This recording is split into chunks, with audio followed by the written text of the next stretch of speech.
नमस्कार दोस्तों, जय माता दी। तो आज की वीडियो में हम बात करेंगे राधे कृष्ण की अलौकिक प्रेम कथा, अलौकिक उनका मिलन, कब कब उनकी मुलाकात हुई थी।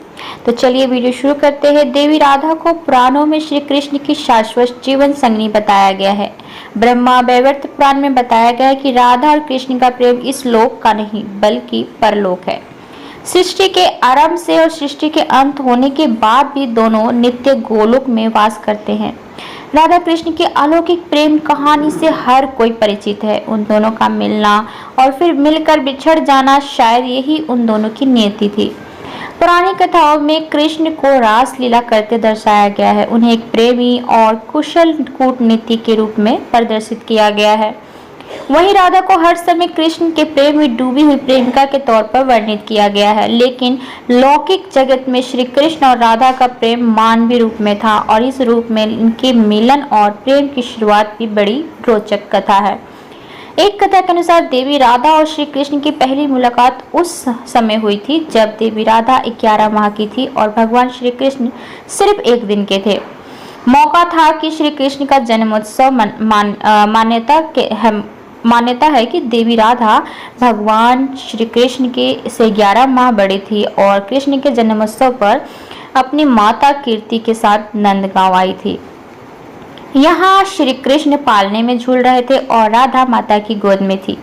राधा के हृदय में श्री कृष्ण, राधा की सांसों में श्री कृष्ण, राधा में ही श्री कृष्ण। इसीलिए दुनिया कहती है राधे कृष्ण राधे कृष्ण। भगवान श्री कृष्ण और देवी राधा की दूसरी मुलाकात लौकिक ना होकर अलौकिक थी। इस संदर्भ में गर्ग संहिता में एक कथा मिलती है। यह उस समय की बात है जब भगवान श्री कृष्ण नन्हे बालक थे। उन दिनों एक बार नंदराय जी बालक श्री कृष्ण को लेकर भांडिर वन से गुजर रहे थे। उसी समय अचानक एक ज्योति प्रकट हुई जो देवी राधा के रूप में दृश्य हुई।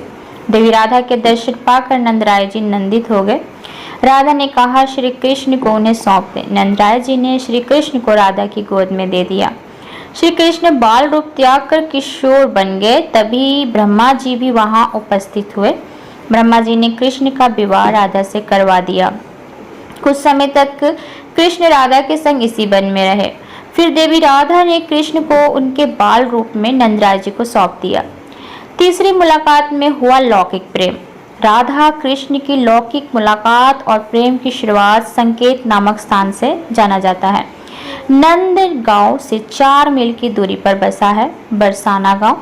बरसाना को राधा जी की जन्मस्थली माना जाता है। नंदगांव और बरसाना के बीच में एक गांव है जो संकेत कहलाता है। संकेत तीर्थ कहते हैं कि राधा की कृष्ण से पहली मुलाकात नंदगांव और बरसाने के बीच हुई। एक दूसरे को देखने के बाद दोनों में सहज ही एक दूसरे के प्रति आकर्षक बढ़ गया। माना जाता है कि यहीं से राधा कृष्ण के प्रेम की शुरुआत हुई। इस स्थान पर आज एक मंदिर है, इसे संकेत स्थान कहा जाता है। मान्यता है कि पिछले जन्म में ही दोनों ने यह तय कर लिया था कि हमें इस स्थान पर मिलना है। उस वक्त कृष्ण की उम्र क्या रही होगी। यहाँ हर साल राधा के जन्मदिन यानी राधाष्टमी से लेकर अनंत चतुर्दशी के दिन तक मेला लगता है। इन दिनों लाडली मंदिर में दर्शन के लिए दूर दूर से श्रद्धालु आते हैं और राधा कृष्ण के प्रथम स्थल पर आकर इनके शाश्वत प्रेम को याद करते हैं।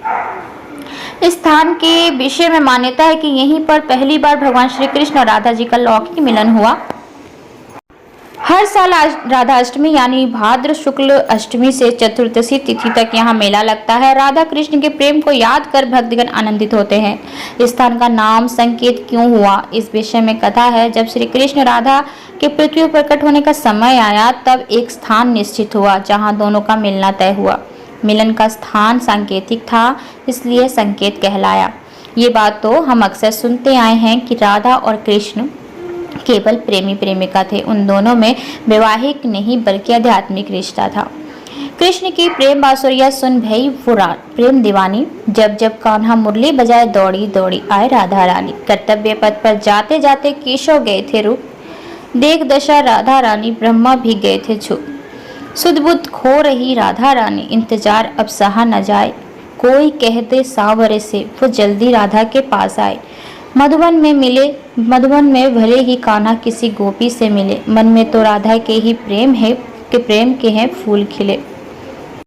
तो उम्मीद करती हूँ आज की वीडियो आप सबको अच्छी लगी होगी। तो चलिए मिलते हैं ऐसी अगली वीडियो में, तब तक के लिए आज्ञा दीजिए, धन्यवाद।